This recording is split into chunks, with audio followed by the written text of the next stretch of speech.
नमस्कार प्रशिक्षुओं, साथियों और मित्रों। आज हम आप लोगों के लिए कंटेंट लेकर उपस्थित हैं जिसका शीर्षक है डीएलएड में असाइनमेंट कैसे बनाएं। डीएलएड अर्थात डिप्लोमा इन एलिमेंट्री एजुकेशन, जिसका पूर्व प्रचलित नाम बीटीसी है। चलिए आइए देखते हैं। निर्देशात्मक कार्य यानी कि जो असाइनमेंट वर्क है उसको हम हिंदी में निर्देशात्मक कार्य कहते हैं। निर्देशात्मक कार्य, निर्देशनात्मक कार्य, प्रदत्त कार्य, दत्त कार्य, निर्देशित कार्य आदि नामों से जानते हैं। इसका अभिप्राय होता है कि शिक्षक द्वारा निर्देशों के अनुसार जो दिया जाने वाला कार्य है, और इसका प्रमुख उद्देश्य ये होता है कि पाठ्य वस्तु की संपूर्ण तैयारी कराना।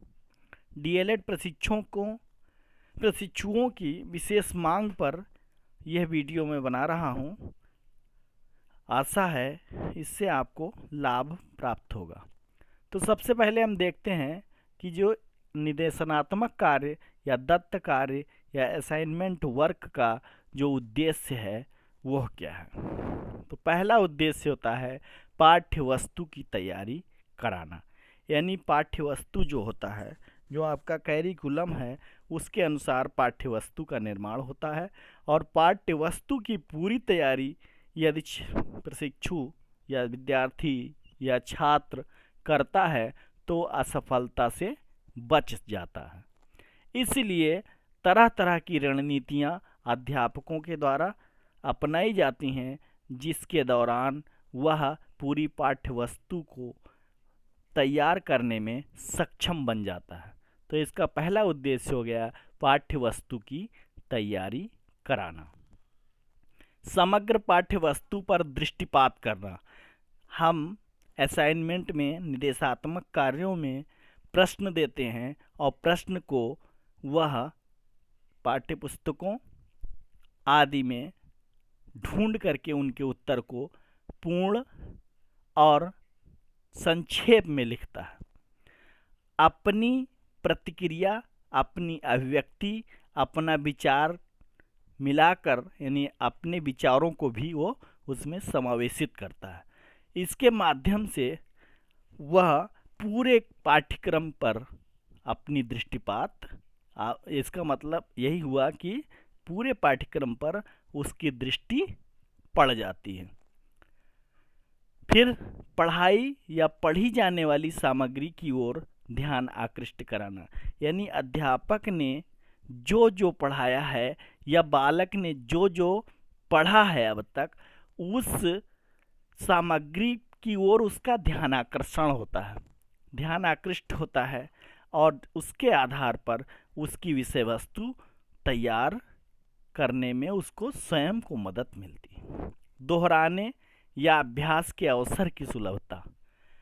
यानी कि यदि उसने पहले पढ़ा है तो उसको दोहराने का, अभ्यास करने का अवसर सुलभ होता है निर्देशात्मक कार्य के द्वारा, क्योंकि पहले पढ़ा था और उसके बाद अब उन्हीं प्रश्नों पर चर्चा करना है, मंथन करना है, गहन अध्ययन करना है, और उसके बाद उसको तैयार करके प्रस्तुतिकरण उसका करना है, लिखना है। ठीक, जब हम पाठ्यपुस्तक में उस कंटेंट को नहीं पाते हैं तो हम अन्य सहायक सामग्री का भी प्रयोग करते हैं। ठीक, और अपने मित्रों से, अपने बड़ों से और गुरुजनों से भी हम उस पर परामर्श लेते हैं या उसके उत्तर को सीधे सीधे जानने का प्रयत्न करते हैं जब हम असफल हो जाते हैं। तो स्वगति से सीखने पर बल। यानी कि असाइनमेंट वर्क ऐसा वर्क है जिसमें 10 दिन, 5 दिन, 15 दिन समय दे दिया जाता है, और उस समय के अनुसार आप अपनी गति के अनुसार, अपनी सामर्थ्य के अनुसार, अपने क्षमता के अनुसार, ठीक है, आप उस असाइनमेंट को, उन प्रश्नों के उत्तर को जो निर्देशानुसार एक शिक्षक द्वारा, अध्यापक द्वारा, प्रशिक्षक द्वारा दिए गए हैं उसको आप तैयार करते हैं। इतना उद्देश्य हमारा है दत्त कार्य, निर्देशात्मक कार्य, निदेशनात्मक कार्य या असाइनमेंट वर्क देने का है। क्लियर हो गया होगा। आगे बढ़ते हैं। अब असाइनमेंट वर्क में करना क्या है। तो सबसे पहले हमने बताया निर्देशात्मक कार्य का मतलब होता है निर्देश के अनुसार जो शिक्षक द्वारा दिया गया कार्य है उसे ही निर्देशात्मक कार्य कहा जाता है। अब देखिए, सबसे पहले हमने देखा, हमें यही देखना है कि अनुदेश, शिक्षक का जो अनुदेश है वो क्या है। शिक्षक ने अनुदेशित किया है जिस प्रकार से उसको हमें समझना है। ठीक, तो मान लीजिए डीएलएड के पाठ्यक्रम में, कंटेंट में हम अपने जो पाठ्य पुस्तक है उसके 3 भाग यानी 3 यूनिट कर लें। 3 यूनिट करने के बाद फर्स्ट यूनिट में से हमको जो फर्स्ट यूनिट का असाइनमेंट वर्क यानी प्रश्न उत्तर, प्रश्न दिए जाते हैं 25 प्रश्न या 30 प्रश्न जो भी किसी शिक्षक के द्वारा दिए गए हैं। जब 50 नंबर में है उसमें हम 25 प्रश्न देते हैं और 25 से अधिक भी हो सकते हैं, 30 हो सकते हैं, जिसमें हम विकल्प के रूप में कह सकते हैं कि 25 प्रश्नों के उत्तर आप दीजिए। और जो 25 नंबर के प्रश्न हैं, पेपर हैं, उनके प्रश्न 20 तक हम लिमिट रखते हैं कि 20 करना है आपको। उसमें 25 दे सकते हैं, 20 भी दे सकते हैं। ठीक, अब उनके उत्तरों को हमें उसी यूनिट से या उन प्रश्नों के उत्तर हमको एन केन प्रकारेण तैयार करना है, लिखना है, साफ सुथरा लिखना है। अधिकतम शब्द संख्या होगी या शब्द सीमा होगी वो होगी आपकी 50 शब्द। कभी कभी छोटे छोटे उत्तर भी हैं, एक शब्द वाले उत्तर भी हैं, जो जैसा उचित लगे पूर्ण लेकिन संक्षेप में उत्तर रखेंगे। उत्तरों का प्रस्तुतिकरण बहुत अच्छे ढंग से करेंगे। ठीक, इसको प्रस्तुतिकरण के लिए हम बता दें आपको, उत्तर की प्रस्तुतिकरण को कैसे करेंगे। ठीक, ये मान लीजिए आपका पेज है। ठीक, इस पेज में आप 2.5 सेंटीमीटर ऊपर छोड़ दीजिए और साइड में भी 2.5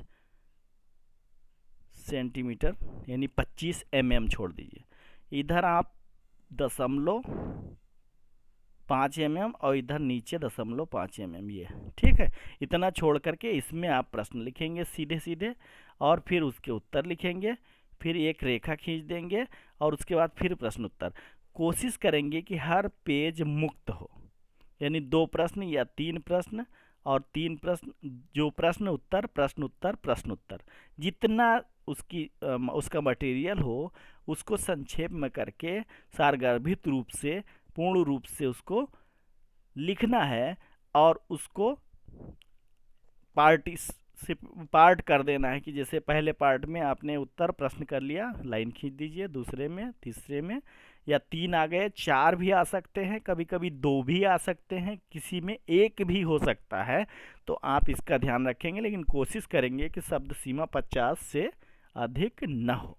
तो इस तरीके से पेज लेंगे A4 साइज का। ठीक, प्लेन पेपर, एक ही साइड में लिखना है, एक साइड में नहीं लिखना है। काली से हेडिंग डालेंगे और नीली स्याही से, नीली पेन से आप, बाल पेन हो जेल पेन हो, लिखेंगे। ठीक, तो अनुदेश को पहले समझ लिया आपने, फिर संबंधित तैयारी करेंगे, यानी कि सारा कुछ, सारे प्रश्नों को, सारे असाइनमेंट को हर टीचर के सब्जेक्ट वाइज उसको देख लेंगे, प्रिपेयर कर लेंगे, एक ड्राफ्ट विषयगत फिर उसका अध्ययन कर लेंगे कि इसमें क्या विशेष बात है। आपकी पाठ्य पुस्तक उसमें मदद करेगी, गुरुजन वृंद मदद करेंगे, आपके मित्र मदद करेंगे, इंटरनेट मदद करेगा। ठीक है, इस तरीके से फिर एक खाका तैयार कर लेंगे, ड्राफ्टिंग जिसे कहते हैं, और उसमें कौन से प्रश्न को कब कब कहाँ कहाँ रखना है। कई बार एक प्रश्न यहाँ तक आ गया, दूसरा प्रश्न आपने लिख दिया, फिर अगले पेज में उत्तर लिखते हैं तो समस्या हो जाती है। तो इसी को हम कहते हैं ड्राफ्टिंग, यानी छोटे छोटे प्रश्नों को एक साथ कर लिया या एक छोटा एक बड़ा एक प्रश्न कर लिया और इस तरीके से सिस्टम से रखने के लिए जो आरेख या खाका तैयार करते हैं उसी को हम ड्राफ्टिंग कहते हैं। इस तरीके से प्रत्येक पेज मुक्त हो जाए। यदि एक पेज खो जाए या गंदा हो जाए, स्याही गिर जाए या कुछ भी हो जाए तो उस पेज को हटा करके आप और बाकी कार्य को असाइनमेंट में वाइवा के समय प्रस्तुत करने में सक्षम होंगे। इसलिए ड्राफ्टिंग कर लें। क्लियर हो रहा है? अब देखिए फिर क्या है, एक से अधिक पुस्तकों या अनुपूरक सामग्री का प्रयोग करें। कई बार होता है एक ही किताब आपके पास है, मान लीजिए ठाकुर पब्लिकेशन की है, आर लाल की है, राधा की है, या लक्ष्मी की है, या पवन की है, कोई भी हो सकती है। तो कोई भी पाठ्यपुस्तक ऐसा हमको समर्थ नहीं बनाती है। और प्रत्येक जो अच्छे कोर्सेज हैं उन कोर्स प्राथमिक या जूनियर छोड़ करके और बाकी यदि कंटेंट हमको अच्छे से उचित रीति से सीखना है तो हमको एक से अधिक पुस्तकों का या अनुपूरक सामग्री का प्रयोग करना आवश्यक हो जाता है। तभी हम क्वालिटी अपने प्रेजेंटेशन में, अपने प्रस्तुतिकरण में, अपने लेखन में, अपने कौशल में दे सकते हैं या दे सकेंगे। क्लियर है ना? अनुपूरक सामग्री वह सामग्री होती है जो पाठ्यवस्तु के कंटेंट को पूरा करने में कोई पुस्तक सक्षम नहीं होती है।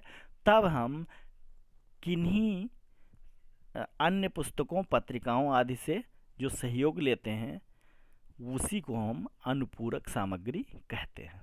ध्यान व समय दें, यानी ध्यानपूर्वक काम करें और कंसंट्रेट होकर करें और पूरा समय दें। ये नहीं कि हमको आज असाइनमेंट रात भर में बना डालना है या दोपहर भर में बना डालना है या कैसे भी उल्टा सीधा लिख करके पूरा कर देना है, ये नहीं। हमको कंसंट्रेट करना है और उस पर समय देना है, क्योंकि हमें गुणवत्ता लानी है, हमें आगे बढ़ना है, हमें वास्तव में योग्य शिक्षक बनना है।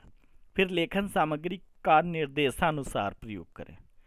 लेखन सामग्री का निर्देशानुसार प्रयोग, जैसा मैंने बताया कि किस प्रकार से प्रस्तुत करेंगे, किस प्रकार से कौन सी लेखनी रखेंगे और कौन सी हेडिंग रखेंगे, आदि आदि का प्रयोग। ठीक है। फिर कार्य को पूरे मन से करें। सबसे बड़ी बात है रोचकता के साथ करें, पूरे मन के साथ करें। इच्छा जब हो तभी आप असाइनमेंट वर्क करें। ठीक है। तैयारी धीरे धीरे करते रहें पूरी तरीके से। जब आपका मन बन जाए तब आप लिखना प्रारंभ करें। ठीक, ये थोड़ा सा मत समझो, लेकिन गलत मत समझो। ठीक है। जहाँ भी कोई समस्या हो आप समाधान के लिए संपर्क कर सकते हैं। ठीक, आगे यदि आपको उपयोगी लगे जानकारी, सब्सक्राइब ना किए हो तो चैनल को सब्सक्राइब कर लें, लाइक कर सकते हैं, शेयर कर सकते हैं और कमेंट भी लिख सकते हैं। उस कमेंट के अनुसार हम संशोधन, परिमार्जन भी आगे आपको क्वालिटी के साथ प्रस्तुत करते रहेंगे। Thanks for watching. अब एक बार और हम आपको बता देते हैं सारांश। ठीक है। डीएलएड का जो असाइनमेंट हम कैसे बनाएं, इसमें निर्देशों का अनुपालन सबसे पहले सुनिश्चित करें। यानी पेपर कौन सा लेंगे, पंच पेपर लेंगे, रजिस्टर लेंगे, आदि क्या लेंगे। ठीक, प्लेन पेपर लेना है यहाँ पे, और कलर पेज भी आप ले सकते हैं। प्रोजेक्ट में तो कलर पेज का ही प्रयोग कर सकते हैं या वाइट पेपर को कलर कर सकते हैं। ठीक, अगला वीडियो हम आपकी यदि आवश्यकता होगी, मांग होगी तो बताइएगा, तब मैं प्रोजेक्ट वर्क का वीडियो बना दूंगा। ठीक, स्केच का प्रयोग करना है। ठीक, प्रश्न का उत्तर निर्देशानुसार लिखें और जितने शब्दों में बोला गया है उतना ही करें। अर्थात 50 शब्द सीमा आप रखिए मैक्सिमम, और मिनिमम की कोई लिमिट नहीं है। एक अक्षर में भी एक शब्द में भी आपका असाइनमेंट हो सकता है। जैसे हिंदी का एक अक्षर में भी उत्तर हो सकता है। ठीक, संपूर्ण उत्तर लिखें, सारगर्भित उत्तर लिखें, निर्देशानुसार उत्तर लिखें और एक से अधिक पुस्तकों पर आप पुस्तकों को कम से कम अध्ययन करें। ठीक है। और पुस्तकों को आप यूनिट वाइज बांट लें, यानी यूनिट नहीं है डीएलएड की पुस्तकों में तो आप 3 भागों में बांट लें और 3 प्रकार का असाइनमेंट आपको जो शिक्षकों ने दिया है वो आप कर सकते हैं। यदि किसी कारणवश आपको असाइनमेंट न मिला हो या कोई फ़ोन ख़राब हो जाता है या कोई तमाम प्रकार की समस्याएं आती हैं, तो आप 3 भागों में अपने पुस्तक को बांट करके और 25-25 प्रश्न हर यूनिट से आप मनपसंद प्रश्न और उत्तर लिख लें, जिससे कि आपका उद्देश्य पूरा हो जाए। मेरा आपका पूरा पाठ्य वस्तु आपकी दृष्टि में आ जाए, ठीक है, समग्र पर आपका फोकस हो जाए, आप पाठ्यक्रम से परिचित हो सके कम से कम। फिर उसके बाद एक बार लिखेंगे, रीड करेंगे, उत्तर ढूंढेंगे, उचित उत्तर ढूंढेंगे, संक्षेपीकृत करेंगे, आपका सारा कुछ तैयार हो जाएगा। और वाइवा के समय भी एक बार आप पलट के देखेंगे, आपसे उसी से आपका वाइवा होगा और आप बड़ी आसानी से उसके उत्तर को दे सकेंगे। ठीक है। अब एक बात और ध्यान देना है कि जैसे शिक्षा शास्त्र प्रथम और शिक्षा शास्त्र द्वितीय और सामाजिक विषय, ये 3 विषय 50-50 नंबर के हैं। इसमें कम से कम हर यूनिट से 25-25 प्रश्न लिखने हैं। और हो गया विज्ञान, हो गया गणित, हो गया हिंदी, हो गया संस्कृत, हो गया कंप्यूटर या उर्दू अंग्रेजी आदि, इसमें आप 20-20 प्रश्न हर यूनिट से करेंगे। उद्देश्य आप समझ ही गए कि पाठ्य वस्तु की इतनी तैयारी कराया जाए कि प्रशिक्षु को असफलता से बचाया जा सके। दूसरा, समग्र पाठ्य सामग्री पर प्रशिक्षु का जो है दृष्टिपात हो सके, यानी सब कुछ देख ले, पूरी किताब पलट के वो देख लेगा, तभी उत्तर उसके मिलेंगे। ऐसे प्रश्न दिए जाते हैं, सीधे सीधे प्रश्न नहीं होंगे। पढ़ी हुई या पढ़ाई जाने वाली सामग्री की ओर आपका ध्यान आकर्षण कराया जा सके और या उस पर फोकस करने का अवसर दिया जा सके।